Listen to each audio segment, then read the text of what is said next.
প্রিয় ভিউয়ার্স এবং সকল শিক্ষার্থী বন্ধুদের স্বাগত। তোমরা নিশ্চয়ই সকলে ভালো আছো।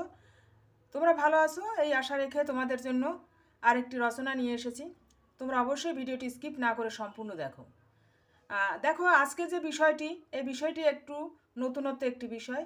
যেহেতু এখন শ্রীরামচন্দ্রকে নিয়ে খুব সব চারিদিকে একটা জাগরণ উঠেছে, সেহেতু এই রামনবমী বিষয়টিও এখন তোমাদের পাঠ্য পুস্তকের অন্তর্ভুক্ত হতে পারে, বা রামনবমী বিষয়ের উপরে একটি অনুচ্ছেদ রচনা তোমাদের এক্সামেও আসতে পারে।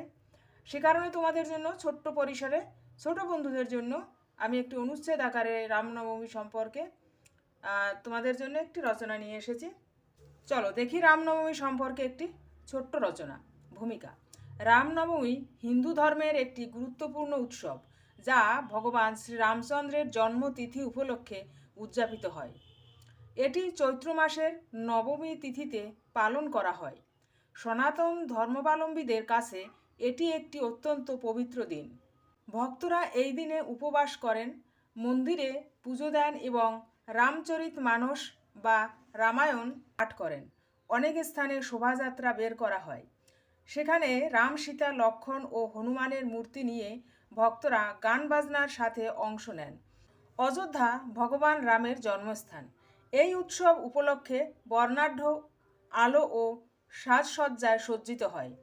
রামনবমী শুধুমাত্র একটি ধর্মীয় উৎসব নয়, এটি ন্যায়, সত্য ও ধর্মের পথে চলার শিক্ষা দেয়।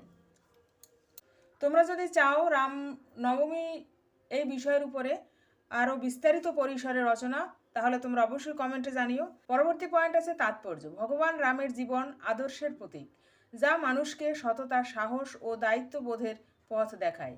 এই দিনে অনেকেই দান ধ্যান করেন, দরিদ্রদের মধ্যে খাবার বিতরণ করেন। উপসংহার: সার্বিকভাবে রামনবমী ভক্তি, শান্তি ও নৈতিকতার বার্তা বহন করে, যা সমাজের শুভ শক্তির উন্মেষ ঘটায়। রামনবমী সম্পর্কিত বাংলা রচনাটি এটুকুই। ভিডিওটি তোমাদের কাছে ভালো লাগলে অবশ্যই তোমরা লাইক, কমেন্ট, শেয়ার করে চ্যানেলটি সাবস্ক্রাইব করে এমবি পাঠশালার সঙ্গে থেকো। এবং তোমরা বিভিন্ন বিষয়ের উপর রচনা পেয়ে যাবে। এই ভিডিও ডেসক্রিপশন দেখবে, সেখানে রচনার প্লেলিস্ট লিঙ্ক থাকবে। সেখান থেকে তোমরা তোমাদের প্রয়োজনীয় রচনাগুলো পেয়ে যাবে। অন্য অন্য যে সমস্ত বিষয়গুলো আছে, সমস্ত বিষয়ের রচনা তোমরা পাবে। এছাড়াও থাকবে basic Bangla, spoken English, Bangla ব্যাকরণ, ইংরেজি গ্রামার এবং সহজ পাঠের উপরেও কিছু ভিডিওর প্লেলিস্ট লিঙ্ক। আজ এখানে শেষ করলাম। তোমরা ভালো থেকো, সুস্থ থেকো। প্রতিদিন তোমরা সন্ধ্যে 6টায় এমবি পাঠশালা ফলো করবে, সেখানে আমি রচনার ভিডিও দিয়ে থাকি। অবশ্যই তোমরা দেখবে। আজ এখানে শেষ করছি। তোমরা ভালো থেকো, সুস্থ থেকো।